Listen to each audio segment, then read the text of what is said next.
Président, ce vers quoi tu es en train d'aller là, ce n'est pas bon. Tout ce qu'on te propose là, sache que ce sont des pièges qu'on te tend. Ne crois jamais que la vérité d'aujourd'hui, c'est la vérité d'une vie. Les petites manœuvres qui peuvent te paraître tactiquement intéressantes à court terme ne tiennent pas la route face à des gens qui sont dans des réflexions et des projections stratégiques. Les gars qu'on amène chez toi là, qu'ils soient de la DGSE, de la CIA, de l'État islamique, de chez Haftar ou de chez Hemeti, le boucher de Al-Fasher, un jour, ils vont te dépasser. Ce sont les mêmes avec qui tu vas dealer pour déstabiliser le Niger, qui vont être utilisés contre toi pour te renverser ou t'éliminer un jour. Voilà l'exemple de ton père, Idriss, qui faisait « je t'aime, moi non plus » avec eux. Comme Mouammar, le père de Saïf. Regarde comment ils ont fini. Regarde comment Saïf lui-même a fini. N'entre pas là-dedans. L'intérêt de la France, c'est de retrouver l'Afrique d'avant, l'Afrique d'antan, l'Afrique de Foccart, l'Afrique des colonies.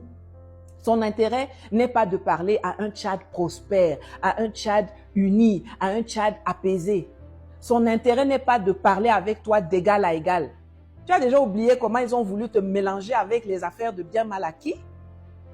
Son intérêt, c'est qu'il y ait un laquais à la tête du Tchad. Et le laquais qu'ils vont choisir là, ce ne sera jamais toi. Tu sais pourquoi?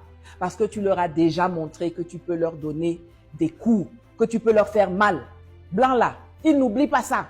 Même si ça doit prendre 30 ans, 50 ans, ils vont se venger. Tu ne seras jamais leur ami. Regarde Saïf.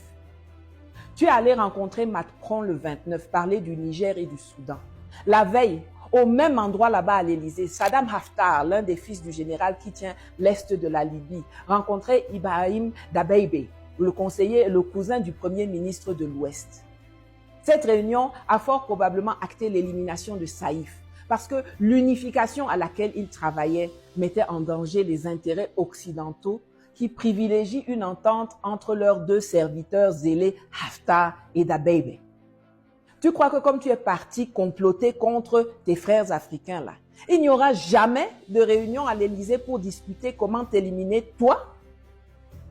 Tu sais que quasiment toutes tes frontières causent des problèmes, sauf celle du Niger. Alors à quel moment tu vas t'asseoir avec celui qui rêve d'agresser le Niger et de faire tomber le Sahel? Président, qu'est-ce qui n'a pas marché? C'est quoi le projet? Si tu dois construire des relations solides, c'est en Afrique avec tes voisins. Ensemble, vous allez vous déployer à l'international et vous irez négocier ce qui va vous arranger en étant fort parce que vous serez unis. Le Tchad dont tu rêves, les Blancs et les Arabes là n'en veulent pas. L'Afrique dont tu rêves là, c'est la même Afrique à laquelle le général Tiani, le général Goïta, le capitaine Traoré rêvent et travaillent. Unis-toi à eux, unis-toi à nous. Ce n'est pas le chemin le plus facile, mais c'est le seul qui va vers l'émancipation, l'autodétermination, la prospérité et le bonheur des Sahéliens et des Africains. L'histoire a montré que j'ai très souvent raison avant l'heure. Président, il faut m'écouter. Que la mort de Saïf, de son père et du tien, et que mes paroles soient un enseignement pour toi.